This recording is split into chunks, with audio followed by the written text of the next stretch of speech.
Hello students, हमारे channel BRS education hub में आप सभी का बहुत बहुत स्वागत है। आज हम कक्षा 10 के भूगोल के बहुविकल्पीय प्रश्न जो बहुत इंपॉर्टेंट है 2023 बोर्ड के लिए वो लेकर आए हैं। तो ये प्रश्न आप लोग ज़रूर तैयार कर लेना। तो आइए देखते हैं फर्स्ट प्रश्न कौन सा है। तो फर्स्ट प्रश्न आइए हम लोग देखते हैं। तो फर्स्ट प्रश्न है, लाल पीली मिट्टी पाई जाती है दक्कन के पठार में, मालवा प्रदेश में, ब्रह्मपुत्र घाटी में, थार रेगिस्तान में। तो लाल पीली मिट्टी कहाँ पाई जाती है? तो इसका राइट आंसर हो जाएगा दक्कन के पठार में, ऑप्शन नंबर ए। नेक्स्ट प्रश्न के लिए चलते हैं। प्रश्न नंबर 2 है, भूमि एक संसाधन है, प्राकृतिक, मानव निर्मित, सौर ऊर्जा से निर्मित और या उपरोक्त में से कोई नहीं। तो इसका राइट आंसर हो जाएगा भूमि एक प्राकृतिक संसाधन है, ऑप्शन नंबर ए। नेक्स्ट प्रश्न के लिए चलते हैं। प्रश्न नंबर 3 है, निम्न में से कौन अजैवीय संसाधन है? चट्टानें, पशु, पौधे, मछलियाँ। तो इनमें हमें बताना है कौन सा अजैवीय संसाधन है। तो इसका राइट आंसर हो जाएगा ऑप्शन नंबर ए, चट्टानें अजैवीय संसाधन है। नेक्स्ट प्रश्न के लिए चलते हैं। अगला प्रश्न है, निम्नलिखित में कौन सा एक संभावी संसाधन है? कोयला, पेट्रोलियम, पवन ऊर्जा, बॉक्साइट। तो हमें इसमें बताना है संभावी संसाधन कौन है। तो इसका राइट आंसर हो जाएगा ऑप्शन नंबर सी, पवन ऊर्जा। नेक्स्ट प्रश्न के लिए बढ़ते हैं। ये काफ़ी बोर्ड एग्जाम के लिए इंपॉर्टेंट प्रश्न है, तो ये जरूर तैयार कर लेना, पढ़ते रहना इसे। नेक्स्ट प्रश्न है, निम्नलिखित में से किस राज्य में काली मिट्टी पाई जाती है? झारखंड, गुजरात, राजस्थान, बिहार। तो इसका राइट आंसर हो जाएगा ऑप्शन नंबर बी। कहाँ पाई जाती है काली मिट्टी? गुजरात में। नेक्स्ट प्रश्न के लिए चलते हैं। अगला प्रश्न है, निम्नलिखित में से किसकी अधिक मात्रा जलोढ़ मिट्टी में पाई जाती है? पोटाश, चूना, फास्फोरस या इनमें से सभी। तो जलोढ़ मिट्टी में कौन सी मात्रा सबसे ज़्यादा पाई जाती है? तो इसमें आंसर इसका क्या होगा? तो इसमें सब पाई जाती है, पोटाश, चूना, फास्फोरस तीनों पाए जाते हैं। इसका राइट आंसर हो जाएगा ऑप्शन नंबर डी, इनमें से सभी। नेक्स्ट प्रश्न के लिए चलते हैं। अगला प्रश्न है, निम्न में से कौन सा एक व्यक्तिगत संसाधन नहीं है? बागान, चारागाह, भूमि, खनिज संसाधन। तो इनमें से हमें बताना है कौन सा व्यक्तिगत संसाधन नहीं है। तो इसका राइट आंसर हो जाएगा ऑप्शन नंबर डी, खनिज संसाधन। नेक्स्ट प्रश्न के लिए चलते हैं। अगला प्रश्न है, पंजाब में भूमि निम्नीकरण का प्रमुख कारण है? खनन क्रिया, वनोन्मूलन, अत्यधिक सिंचाई, अति पशुचारण। तो इसका राइट आंसर क्या हो जाएगा? पंजाब में भूमि निम्नीकरण का प्रमुख कारण क्या है? तो इसका राइट आंसर हो जाएगा ऑप्शन नंबर सी, अत्यधिक सिंचाई। नेक्स्ट प्रश्न के लिए बढ़ते हैं। अगला प्रश्न है, चिपको आंदोलन संबंधित है मृदा संरक्षण, वन संरक्षण, जल संरक्षण, वायु संरक्षण। तो चिपको आंदोलन किससे संबंधित है? ये काफी इंपॉर्टेंट प्रश्न है। तो इसका राइट आंसर होगा ऑप्शन नंबर बी, वन संरक्षण से। नेक्स्ट प्रश्न के लिए चलते हैं। अगला प्रश्न है, चीता को भारत में कब लुप्तप्राय घोषित किया गया था? अर्थात कब उन्हें बता दिया गया था कि अब भारत में ये चीता नहीं है? तो इसका राइट आंसर हो जाएगा, जिस ऑप्शन दिया है 1952, 1964, 1972, 1984।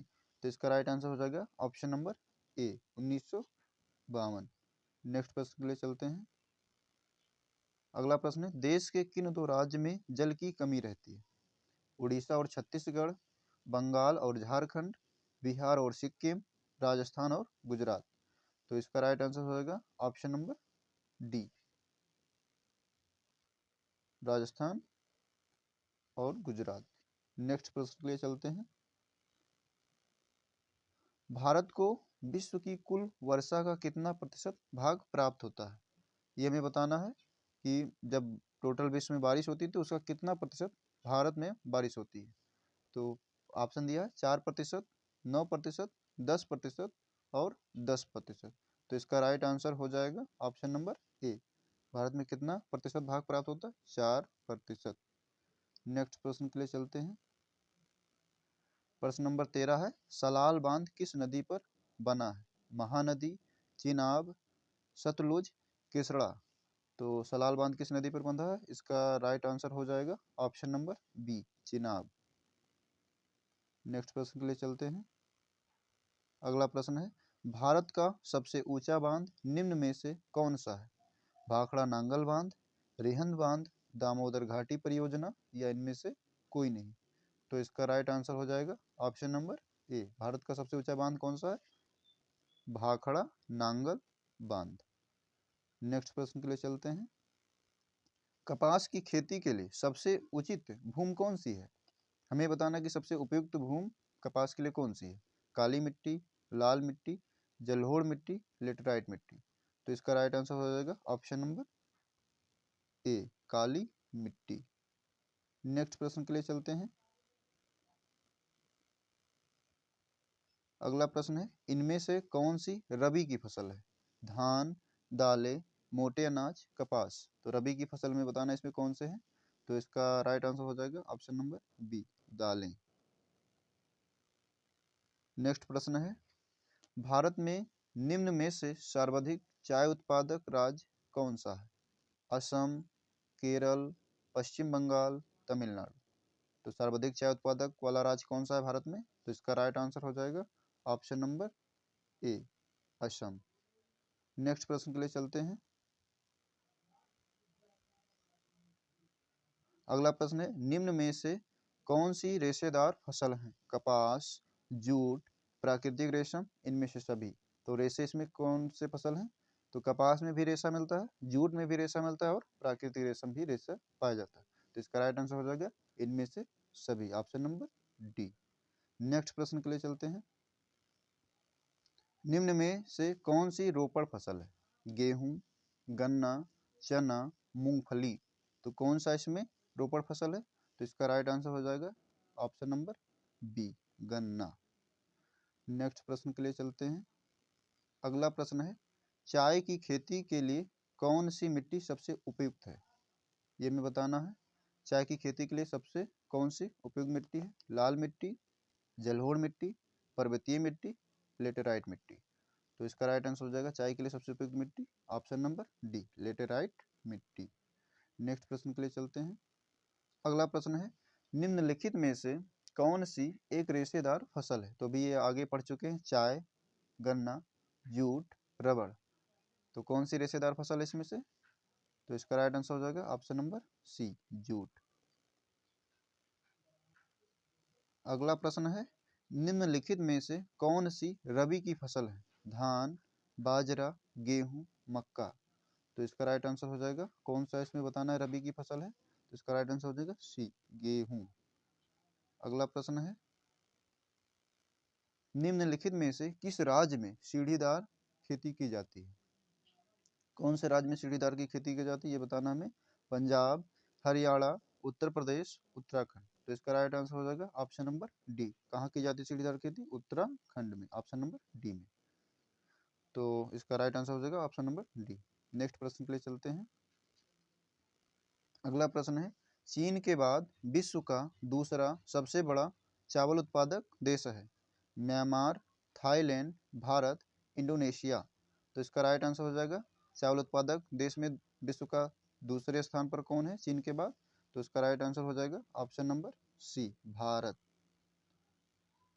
नेक्स्ट प्रश्न है, झरिया प्रसिद्ध है लौह अयस्क के लिए, कोयला के लिए, और बॉक्साइट के लिए, या तांबा के लिए? तो झरिया प्रसिद्ध है किसके लिए? तो इसका राइट आंसर हो जाएगा ऑप्शन नंबर बी, कोयला के लिए। नेक्स्ट प्रश्न के लिए चलते हैं। झारखंड में स्थित कोरडरमा निम्नलिखित में से किस खनिज का अग्रणी उत्पादक है? बॉक्साइट, अभ्रक, लौह अयस्क, तांबा। तो इसका राइट आंसर हो जाएगा ऑप्शन नंबर बी, किसका अग्रणी उत्पादक है? अभ्रक का, ऑप्शन नंबर बी। नेक्स्ट प्रश्न के लिए चलते हैं।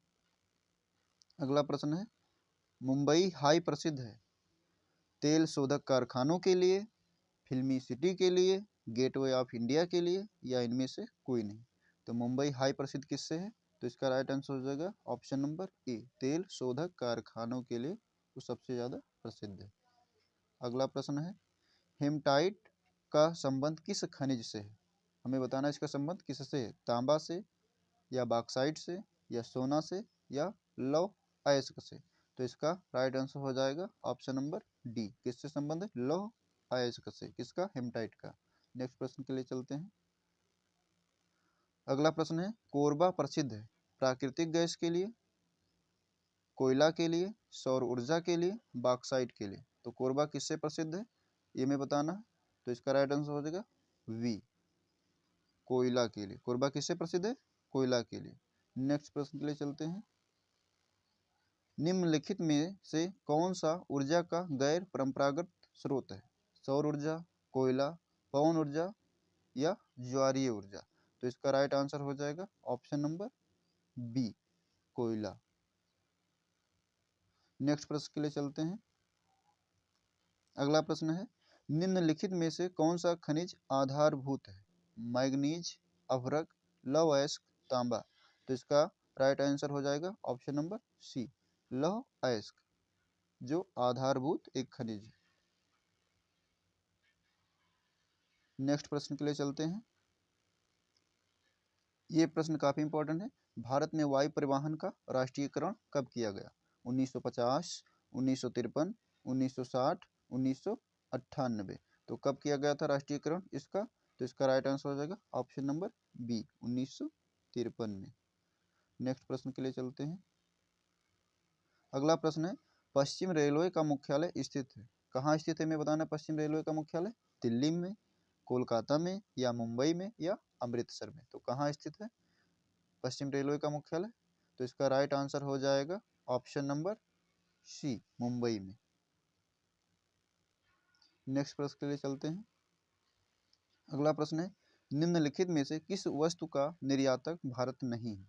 कॉफी, उर्वरक, तंबाकू, चाय। तो किसका निर्यातक नहीं है? तो इसका राइट आंसर हो जाएगा ऑप्शन नंबर बी, उर्वरक का। अगला प्रश्न है, दो राज्यों के बीच वस्तुओं का आदान प्रदान कहलाता है, मतलब लेन देन दो राज्यों के बीच में, तो क्या कहलाता है? राष्ट्रीय व्यापार, अंतरराष्ट्रीय व्यापार, आंतरिक व्यापार या वस्तु विनिमय। तो इसका राइट आंसर हो जाएगा राष्ट्रीय व्यापार कहलाता है, ऑप्शन नंबर ए। नेक्स्ट प्रश्न के लिए चलते हैं। ये आज का अंतिम प्रश्न है, तो ये लास्ट प्रश्न है, निम्न में से कौन सा परिवहन साधन भारत का प्रमुख साधन है? पाइपलाइन, रेल परिवहन, सड़क परिवहन, हवाई परिवहन। तो इसका राइट आंसर हो जाएगा ऑप्शन नंबर सी, कौन सा परिवहन सबसे प्रमुख साधन है? सड़क परिवहन। तो ये आज का हमारा अंतिम प्रश्न था, और ये काफ़ी इंपॉर्टेंट प्रश्न है बोर्ड एग्जाम के लिए।